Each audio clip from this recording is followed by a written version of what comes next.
Nous allons aborder dans cette vidéo l'interface de Revit Structure. Une fois que vous avez donc démarré votre nouveau projet sous Revit, vous avez ici le premier onglet qui est Architecture.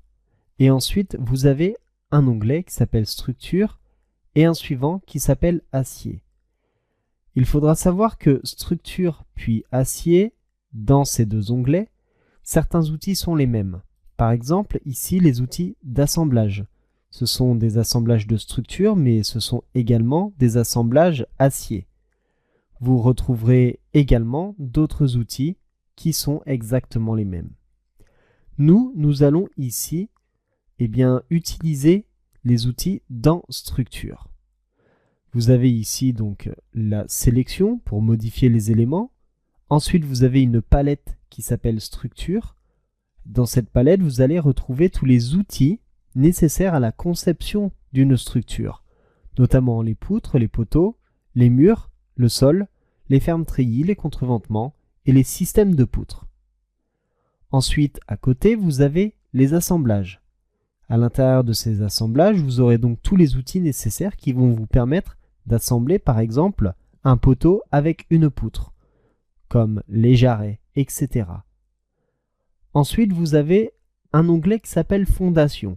Dans cet onglet, vous avez des outils concernant les fondations par semelle isolée, les fondations ici par semelle filante pour les murs, et puis les fondations en radier.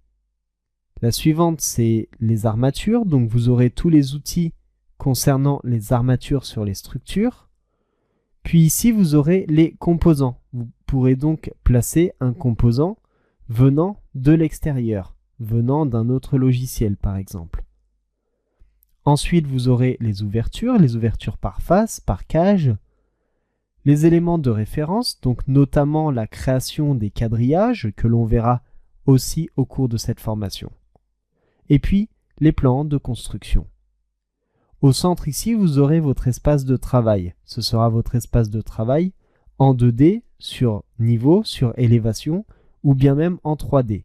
Et vous pourrez basculer d'un espace de travail, par exemple ici d'un niveau, à une vue en 3D en allant dans l'onglet Vue, et puis là vous aurez tous les éléments qui concerneront les vues.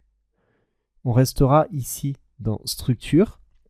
Sachez que vous aurez également la possibilité de mixer des éléments d'architecture avec des éléments de structure, puis d'acier. Sur la gauche, vous avez ici la fenêtre des propriétés, donc ça concernera les propriétés de l'objet sélectionné. Et vous avez toujours l'arborescence de votre projet. Je vous remercie d'avoir suivi cette vidéo et je vous dis à tout de suite pour la suite de cette formation.